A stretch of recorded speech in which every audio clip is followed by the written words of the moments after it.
Hello Fanatics, welcome to Diamond Painting Fanatics. I am Cindy and I'm going to do door number 1 in my advent calendar of true crime stories. So these are Christmas themed murders, mysteries, etc. So feel free to grab whatever you are working on. I am working on my Diamond Art Club festive fireplace.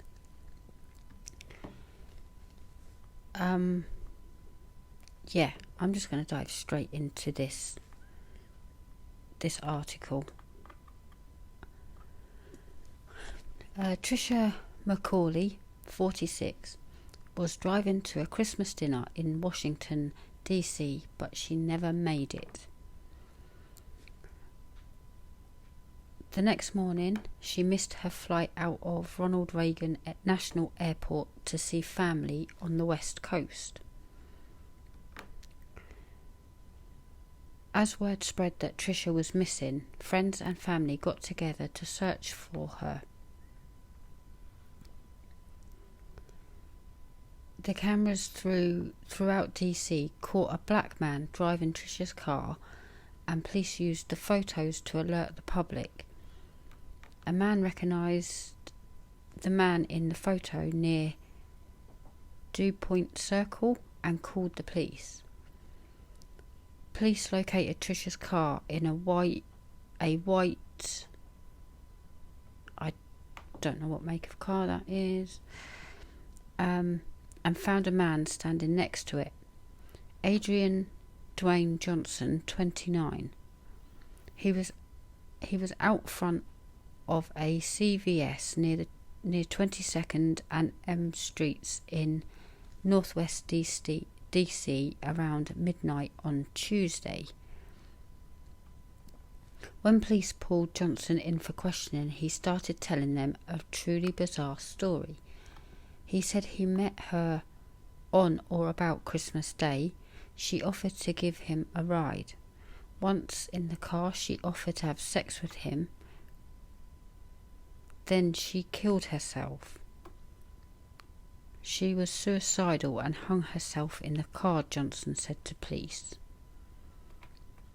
Police followed up with why he had been driving her car after she supposedly killed herself. Johnson said that before killing herself, she told him that he could have all her belongings, including credit cards, money, and her car. He's an oddball, isn't he? Deary me. After he killed Trisha, Johnson was seen driving her car around Washington and using her credit cards.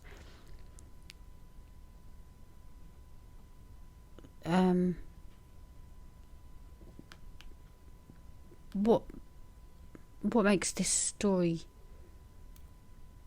tragic is that her body was lying in the back seat the whole time, even while he picked up a prostitute and paid for a sexual experience. When police searched the car, they found her body having been wedged into the back seat. Trisha's legs were tied together, her stockings and underwear were torn and pulled down. Johnson told the police he left Trisha in the car because she was sleeping and might wake.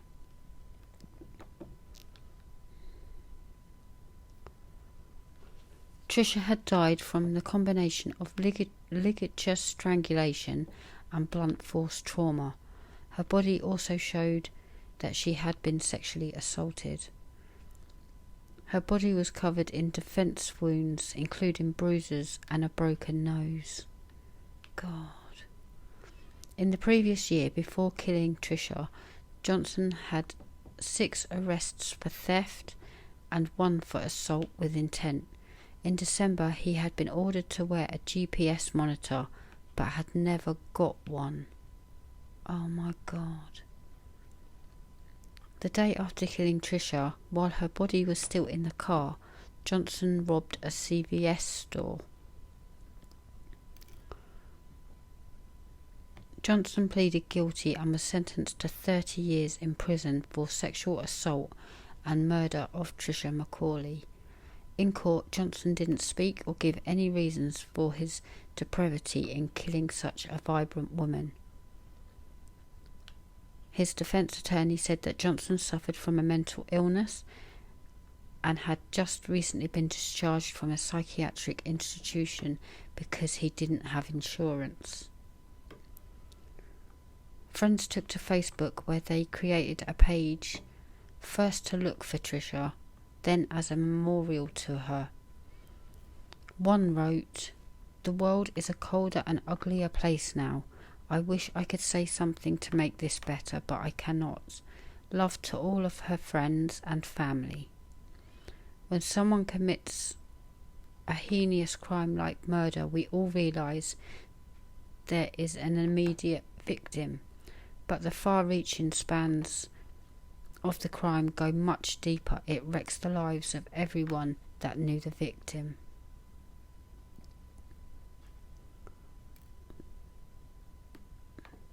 That's so tragic.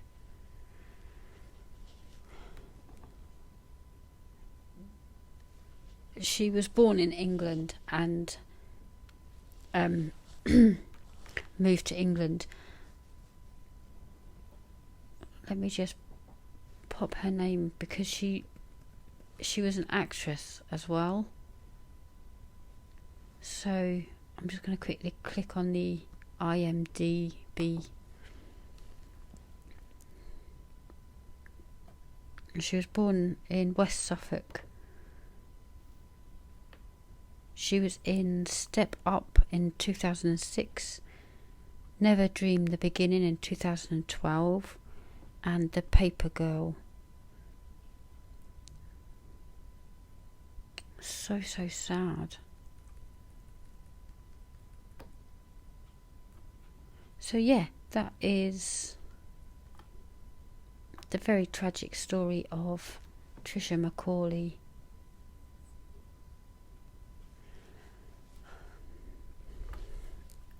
Thank you so much for watching, guys. This is a short one. Let me just see if I can find another one that we can do. Okay, I have found another one. Again, not a very nice story, but it says, a man with a track record for crime turned that wicked energy onto the woman who loved him the most.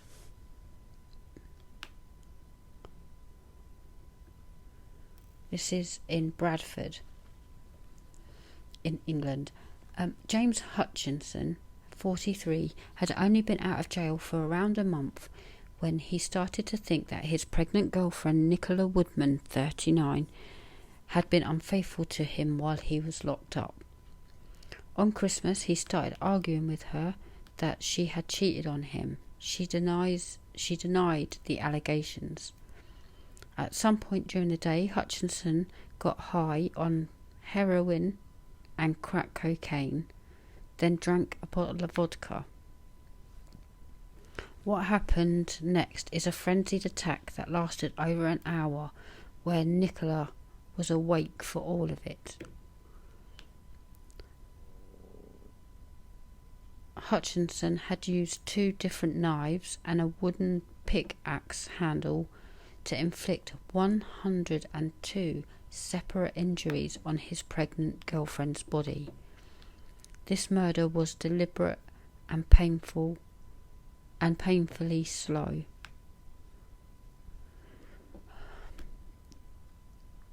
Around 4:20 in the afternoon on Boxing Day, Hutchinson called for an ambulance to the home.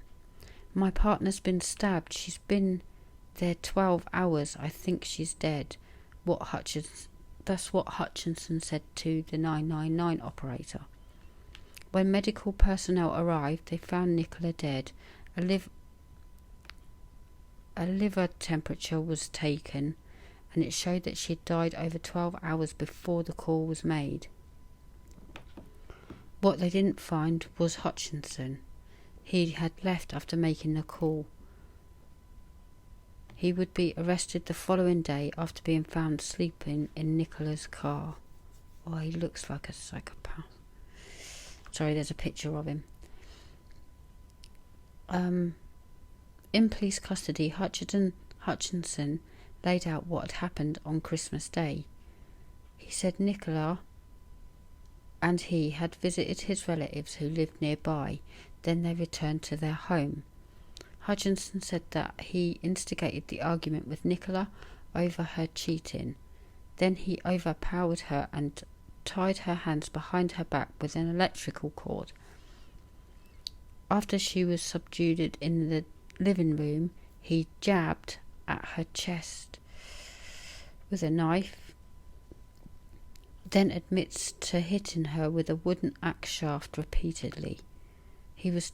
He told authorities that the attack took an hour. God. Hutchinson left her lying there while he went to purchase more drugs and then returned. He said her body was cold and stiff. He gave no reason why he waited until the next day to call the ambulance or why he had called one at all. When police searched the home after finding Nicola dead, they found a pregnancy test. During the autopsy, it was proven that Nicola was pregnant and that Hutchinson was the father.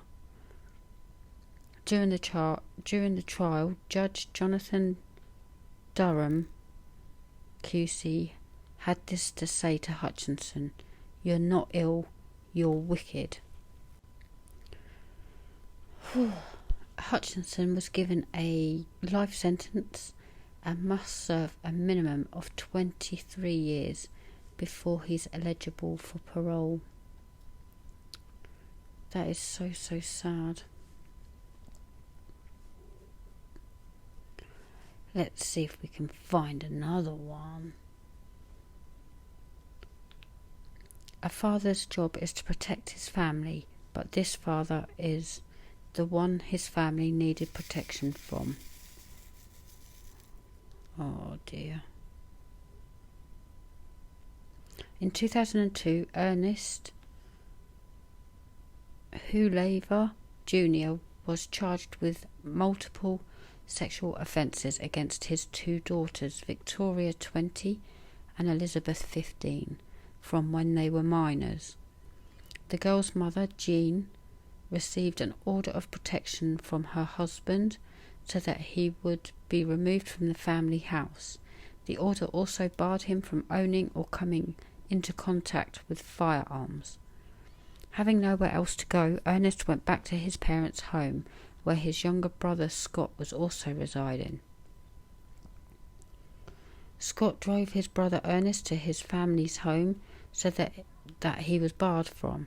Ernest told Scott to wait in the car about a block away while he crept up to the house.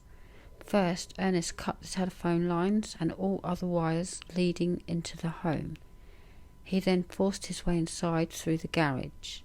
Without hesitating, he shot his wife Jean, then his daughters Victoria and Elizabeth with a pistol. Only Victoria's baby, Madison, escaped a bullet. The brothers then drove to a nearby Clearfield County. Ernest threw out the pistol he used to kill his family with and a shotgun he had also been carrying with him.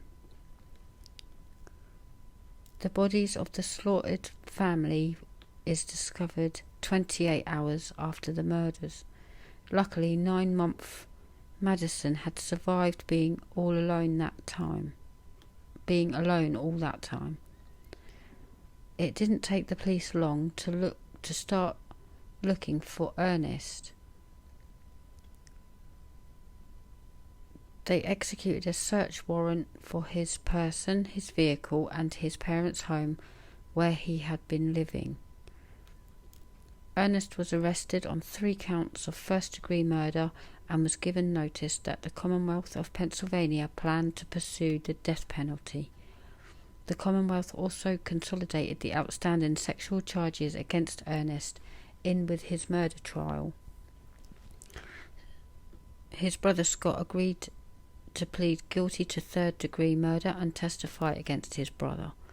Also, as part of his plea, he led the police to the murder weapon. The Commonwealth used Scott as their key witness on the stand.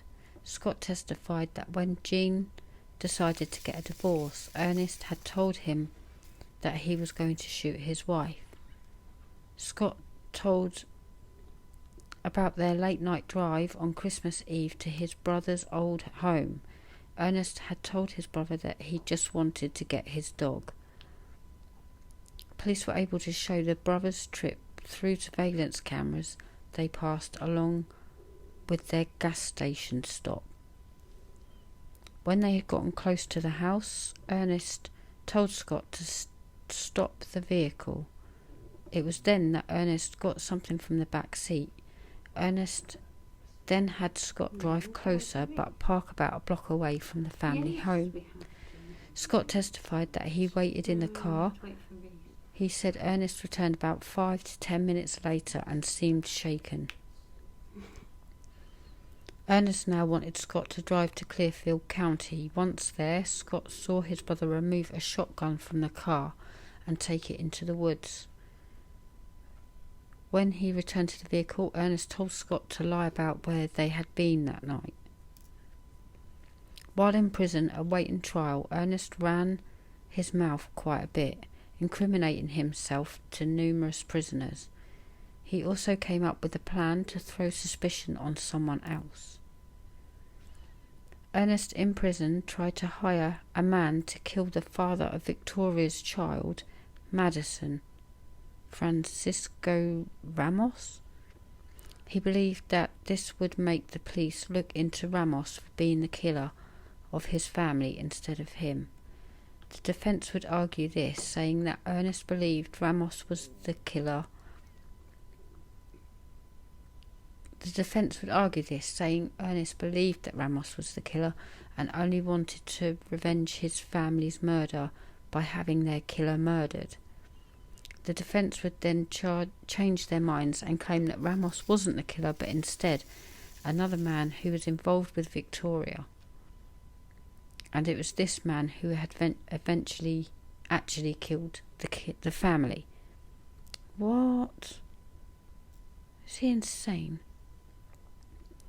After the police retrieved the gun from the woods, they ran a ballistic test, but they were unable to make a match, claiming the firearm and the bullets were too degraded. They had determined that the pistol was registered to Ernest's uncle. The Commonwealth was able to enter the testimony of Elizabeth and Victoria from the sexual assault case. They were able to do this under the forfeiture by wrongdoing exception to the hearsay rule, on the theory that they were killed to prevent from testifying at the sexual assault trial. Ernest was found guilty of first-degree murder for all 3 victims. He was also convicted of crimes involving killing a prosecution witness, conspiracy and reckless endangerment for leaving his grandchild alone, burglary and criminal solicitation in trying to have Ramos killed. But he was acquitted on the sexual offences. Well, of course he was. The jury sentenced Ernest to 3 death sentences for what he had done. For his part in the crimes, Scott received 12 to 25 years in prison. Wow, guys. And that is going to conclude my crime stories for today. I always say I hope you enjoyed, but obviously it's AGRANCE. It's not nice stories we're talking about, but as true crime fans that we are. So I hope you have a great day, whatever you do, and I shall see you again very, very soon. Love, hugs and sparkles to you all.